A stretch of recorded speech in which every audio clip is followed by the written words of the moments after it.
Hello बच्चों, मैं सांक आपको बहुत बहुत स्वागत करता हूं अपने यूट्यूब चैनल से सांक स्टडी सर्कल में। तो आज हम फिर से प्रेजेंट थे क्लास 9 के एक और वीडियो के साथ, जिसमें कि आज हम चैप्टर आपका 9.1 का क्वेश्चन नंबर 5 to 9 का सोल्यूशन इस वीडियो में हम करेंगे। सो वीडियो में बने रहिए। वीडियो पसंद आए प्लीज़ लाइक करें, शेयर करें और नए हैं तो प्लीज़ सब्सक्राइब करना बिल्कुल ना भूलें।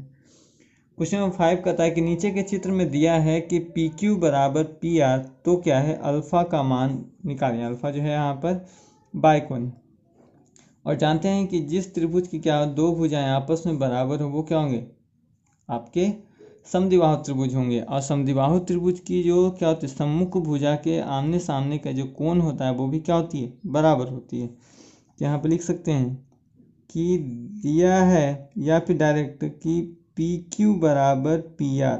ठीक है, पी क्यू बराबर पी आर है, तो इसीलिए एंगल पी क्यू आर बराबर एंगल पी आर क्यू। ठीक है, क्योंकि क्या है, सम्मुख भुजा के सम्मुख कोण बराबर होते हैं। क्या होता है, सम्मुख भुजा के सम्मुख कोण बराबर होते हैं। सम्मुख भुजा के सम्मुख कोण क्या होते हैं, बराबर होते हैं, उनको याद है। तो इसीलिए एंगल पी आर क्यू का ही मान कितना हो जाएगा, 60 डिग्री, क्योंकि पी क्यू आर का मान 60 है ना, तो यानी इस कोण का ही मान कितना, 60 डिग्री। ठीक है, अब हमको क्या है कि इसीलिए क्या हो जाएगा, अब जानते हैं कि एक रेखा पर कुल कितना कोण होता है, 180, यानी इस प्रकार का है ना, यहाँ पे अल्फा है, ये 60 डिग्री है, तो एक रेखा पर कुल कोण कितना, 180, यानी लिख सकते हैं कि alpha plus angle P R Q का मान कितना, 180 डिग्री। लीनियर प्रोपोर्शन के कारण, यानी रैखिक युग्म के कारण, यानी इसको हिंदी में कहते हैं रैखिक युग्म के कारण। तो ठीक है, तो अल्फा का मान निकालना, इसका मान 60 डिग्री दिया हुआ है बराबर 180 डिग्री, तो इसीलिए क्या अल्फा का मान कितना, 180 में से 60 गया कितना, 120 डिग्री। यही आपका आंसर था। तो ये था क्वेश्चन नंबर 5 का सोल्यूशन। चलिए चलते हैं क्वेश्चन नंबर 6 में। क्वेश्चन नंबर 6 कहता है कि यदि किसी समबाहु त्रिभुज की भुजाएं बढ़ाई जाए। ठीक है, कोई एक भुजा क्या है, आप बढ़ा लीजिए, समबाहु त्रिभुज है, मान लें इसकी एक भुजा क्या है, बढ़ा दी गई। ठीक है, ए बी सी, इसका नाम हम ले लेते हैं डी। तो कहता है कि बहिष्कोण कितने समकोण, यानी जो आपका बाह्य कोण है ये कितने के, यानी कितने समकोण के बराबर होगा। तो जानते हैं कि समबाहु त्रिभुज की प्रत्येक भुजा क्या होती है, बराबर होती है। और समबाहु त्रिभुज में क्या होता है कि प्रत्येक जो कोण होता है वो 60 डिग्री का होता है। और लिखेंगे समबाहु त्रिभुज का प्रत्येक कोण क्या है, समद्विबाहु त्रिभुज का प्रत्येक कोण कितना, 60 डिग्री होता है। ठीक है, 60 डिग्री होता है। कह सकते हैं कि एंगल ए सी बी का भी मान कितना होगा, 60 डिग्री, यानी ये भी क्या है, 60 डिग्री होगा। और एक रेखा पर कुल कितना कोण, 180 डिग्री, यानी लिख सकते हैं इसीलिए कि angle A C D plus angle A C B का मान कितना, 180 डिग्री, लीनियर प्रोपोर्शन के कारण। ठीक है, रैखिक युग्म के कारण। तो क्या यहाँ पे कितना हो जाएगा, ये 60 डिग्री है, sorry angle A C D का तो मान बा है ना, ये 60 डिग्री है बराबर 180 डिग्री। तो क्या है, एंगल ए सी डी का मान कितना हो जाएगा, 120 डिग्री हो जाएगा। अब पूछता है ये जो बाह्य वाला कोण है कितने समकोण के बराबर, यानी 120 डिग्री है एंगल, और जानते हैं एक समकोण का मान 90 डिग्री, तो 30 चौका 120, 30 तिया 90, यानी 4/3, या आप लिख सकते हैं 1.1/3। यही आपका आंसर हो जाएगा। ठीक है, तो चलिए चलते हैं क्वेश्चन नंबर 7 में। क्वेश्चन नंबर 7 कहता है यदि किसी त्रिभुज में क्या है कि कोण ए का मान 50 डिग्री, कोण बी का मान 80 डिग्री, तो त्रिभुज कैसा होगा। तो जानते हैं हम कि त्रिभुज के तीनों कोणों का योग कितना होता है, 180 डिग्री। त्रिभुज के तीनों कोणों का योग बराबर 180 डिग्री। ठीक है, तो हो जाएगा angle A plus angle B plus angle C बराबर कितना, 180 डिग्री। साइड में आप क्या है, आराम से एक फिगर बना लीजिए, फिगर से आपको ज़्यादा समझ में आ गई। ये हो जाएगा एंगल ए बी सी। ठीक है, ये इसका मान 50 डिग्री है, 80 डिग्री है, तो इसका मान को ज्ञात करना है। तो यहाँ लिखेंगे 50 degree plus 80 degree plus angle C का मान 180 डिग्री, यानी एंगल सी का मान कितना हो जाएगा, 130 उधर जाएगा तो कितना, 130 180 घटे यानी 50। यहाँ देख सकते हैं कि एंगल ए का मान क्या है, एंगल सी के बराबर है। ठीक है, तो जानते हैं कि जब दो कोण आपस में बदल, उसके सम्मुख भुजा भी आपस में बराबर होती है, तो कह सकते हैं कि इसीलिए त्रिभुज क्या होगा, ये समद्विबाहु त्रिभुज होगा। क्या होगा ये? समद्विबाहु त्रिभुज होगा, क्योंकि क्या इसके दो कोण आपस में बराबर है, तो दो कोण बराबर है तो दो भुजाएं भी क्या होगी? आपस में बराबर होगी। तो चलिए चलते हैं इसी के क्वेश्चन नंबर 2 में। क्वेश्चन नंबर इसी का 2 देखें तो कहता है एक त्रिभुज ए बी सी में, ठीक है, एक त्रिभुज आप बना लें, इसका नाम रखें A B C. A B बराबर ए सी, यानी ये भुजा इसके बराबर है, कोण का मान 100 डिग्री दिया है। तब जब दो भुजाएं बराबर है तो दो कोण भी आपस में क्या होंगे? बराबर, यानी दिया है कि ए बी बराबर ए सी है, ठीक है। तो इसीलिए एंगल ए बी सी का भी मान होगा एंगल ए सी बी का मान के बराबर होगा। इसको मान लेते हैं हम, मान एक्स मान लेते हैं, ठीक है, एक्स इसको लिख लेते हैं माना, ठीक है।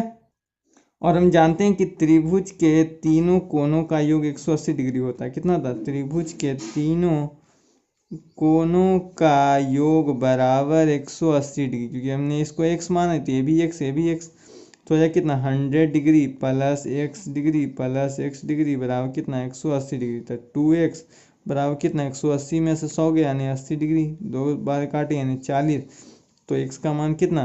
40 डिग्री। इसीलिए एंगल b का मान कितना होगा? 40 डिग्री। यही आपका आंसर, क्योंकि एंगल b का पूछता है, एंगल c का नहीं। तो क्या है, इस प्रकार आप लिख सकते हैं। तो ये था क्वेश्चन नंबर आपके 7 का सोल्यूशन। चलिए चलते हैं क्वेश्चन नंबर 8 में। क्वेश्चन नंबर 8 का जो प्रश्न, इसमें सिर्फ आपको प्रश्न लिखना है, ठीक है, उत्तर नहीं लिखना है। यानी प्रश्न करने समझिए करना क्या है, दो त्रिभुजों में सर्वांगसम होने के लिए भुजा भुजा भुजा प्रतिबंध को लिखें। तो याद कीजिए कि मैंने क्या है कि ये आपको सारा सिद्ध कर चुका है, ठीक है। तो यहाँ पर सिर्फ आपको लिखना है कि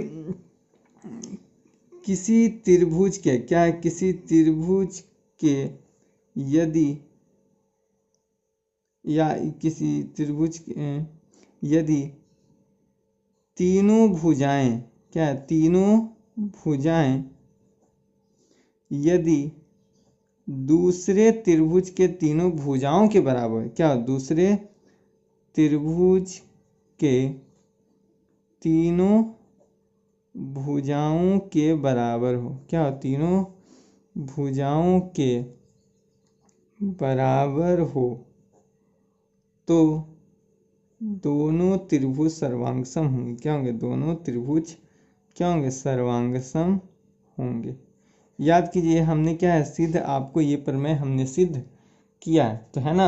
आपको क्या है, सिर्फ प्रश्न लिखना, उत्तर नहीं लिखना है, ठीक है। तो इस प्रकार देख सकते हैं।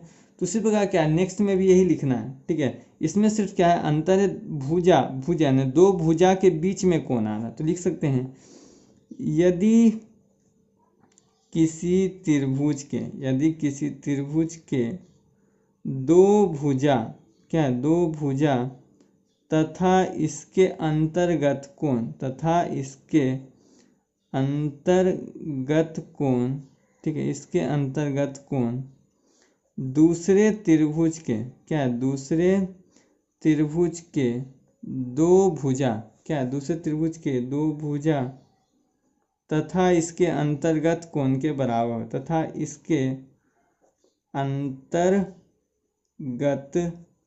क्या हो, कोण के बराबर हो, क्या हो, कोण के बराबर हो, तो क्या होंगे, त्रिभुज सर्वांगसम होंगे। क्या होंगे? त्रिभुज क्या होंगे? सर्वांगसम होंगे, है ना।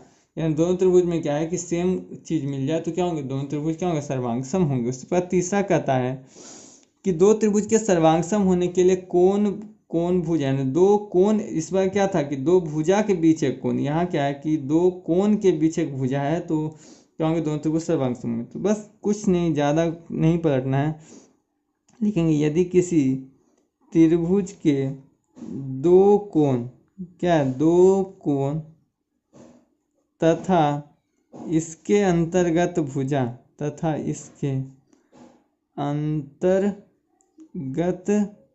भुजा दूसरे त्रिभुज के, क्या है, दूसरे त्रिभुज के दो कोण तथा अंतर्गत भुजा के बराबर हो, क्या, अंतर्गत भुजा के क्या हो, बराबर हो, अंतर्गत भुजा क्या हो, बराबर हो, तो त्रिभुज क्या होंगे, सर्वांग सम होंगे। क्या होंगे, त्रिभुज सर्वांग सम होंगे, यानी दो त्रिभुज क्या है, सर्वांग सम होंगे। तो क्या जो नियम का था बस वही, तो क्या है, सिर्फ यही चीज आपको लिखना है। नेक्स्ट है कि दो समकोण त्रिभुज में सर्वांग सम होने के लिए समकोण कर्णभुजा प्रतिबंध को लिखें। तो वही लिखेंगे हम कि यदि किसी समकोण त्रिभुज की, यदि किसी समकोण त्रिभुज की समकोण,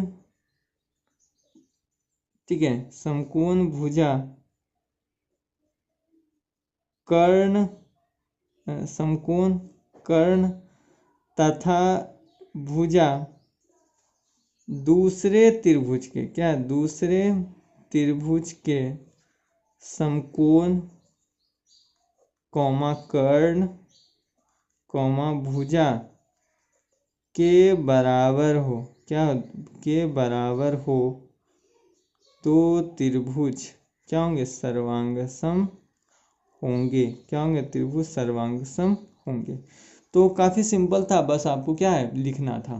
तो ये था आपका क्वेश्चन नंबर 8 का सोल्यूशन। चलिए चलते हैं क्वेश्चन नंबर 9 में। क्वेश्चन नंबर 9 में कहता है कि समद्विबाहु त्रिभुज का प्रत्येक कोण का मान डिग्री में लिखें। ठीक है, देखिए पहला जो प्रश्न है कि आपका कहता है कि क्या है, आधार पर का प्रत्येक कोण शीर्ष कोण का दुगना है। यानी मान ली कि ये कोण x है तो ये कोण 2x है, ये कोण क्या है, 2x है। ठीक है, तो आपको क्या प्रत्येक कोण का मान निकालना है। माना एंगल A बराबर x तथा एंगल B बराबर एंगल C बराबर 2x, क्योंकि प्रश्न में ही कहता था, इसीलिए angle A plus angle B plus angle C का मान 180 डिग्री होगा, क्योंकि त्रिभुज के तीनों कोणों का योग कितना होता है, 180 डिग्री होता है। तो एंगल A का मान x है, इसका मान 2x है, इसका मान 2x है, बराबर कितना, 180 डिग्री। तो दो 4 1 5 यानी 5x बराबर 180 डिग्री, तो कितना 36 डिग्री, यानी x का मान कितना 36 डिग्री हो जाएगा। तो इसीलिए एंगल ए का मान कितना, x का मान कितना 36 डिग्री। एंगल बी का मान कितना 2x, यानी 2 गुना 36 डिग्री, यानी कितना 72 डिग्री। एंगल सी का मान कितना 2x है, तो 2 गुना 36 डिग्री, यानी कितना 72 डिग्री ही आपका आंसर है। तो ये था आपका क्वेश्चन नंबर 9 का 1। चले चलते हैं क्वेश्चन नंबर 9 के 2 में। देखो वही प्रश्न है, सिर्फ थोड़ा सा अंतर है। यहाँ दिया ABC है, मान लेते हैं।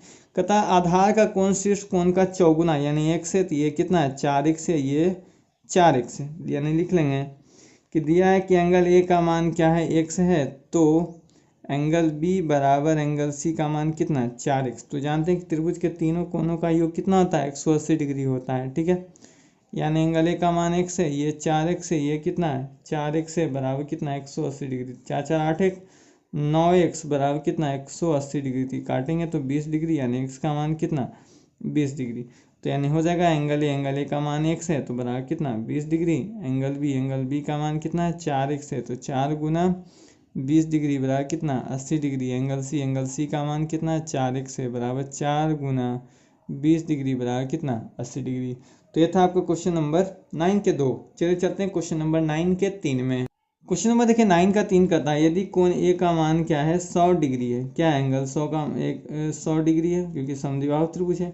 और कहता है ए बी का मान ए सी के बराबर, तो एंगल बी तथा सी का मान जाने। दिया है क्या कि ए बी बराबर ए सी है, तो इसीलिए क्या हो जाएगा एंगल ए बी सी बराबर एंगल ए सी बी का मान क्या होगा, बराबर होगा। यानी कह सकते हैं कि माना एंगल बी बराबर एंगल सी बराबर एक्स। ठीक है, मान लेते हैं। तो अब क्या हमको मान निकालना है, तो इसीलिए angle A plus angle B plus angle C तीनों का मान कितना 180 डिग्री होगा। तो एंगल ए का मान क्या है 100 डिग्री दिया हुआ है, तो 100 प्लस एक्स बराबर कितना 180 डिग्री, यानी 2x बराबर कितना 180 में से 100 गया यानी 80 डिग्री। जिसको काटेंगे तो 40 डिग्री, तो x का मान कितना 40 डिग्री, यानी लिख सकते हैं कि इसीलिए एंगल बी एंगल सी बराबर कितना 40 डिग्री, यही आपका आंसर हो जाएगा। ठीक है, तो ये था क्वेश्चन नंबर 9 का 3। चलिए चलते हैं क्वेश्चन नंबर 9 के 4 में। क्वेश्चन नंबर 9 का 4 कहता है कि समबाहु त्रिभुज के प्रत्येक कोण की माप अंशों में लिखे। तो जानते हैं कि समबाहु त्रिभुज का प्रत्येक कोण क्या होता है 60 डिग्री का होता है। क्या होता है, समबाहु त्रिभुज का प्रत्येक कोण क्या होता है 60 डिग्री होता है, 60 डिग्री होता है। यदि आपको प्रूफ करना है तो कर सकते हैं, तो यहाँ लिख सकते हैं angle A plus angle B plus angle C बराबर कितना 180 डिग्री। अब समबाहु त्रिभुज है तो प्रत्येक भुजा बराबर, प्रत्येक कोण भी बराबर, तो ये भी एक्स, ये भी एक्स, ये भी क्या है एक्स बराबर 180 डिग्री, यानी 3x बराबर 180 डिग्री। तो इसको काटें तो 60 डिग्री, यानी x का मान कितना 60 डिग्री। इसीलिए लिख सकते हैं कि एंगल ए बराबर एंगल बी बराबर एंगल सी का मान x है, तो बराबर कितना 60 डिग्री ही आपका आंसर हो गया। तो ये था आपका क्वेश्चन नंबर 9 का सोल्यूशन। तो मिलते हैं नेक्स्ट वीडियो में, तब तक के लिए।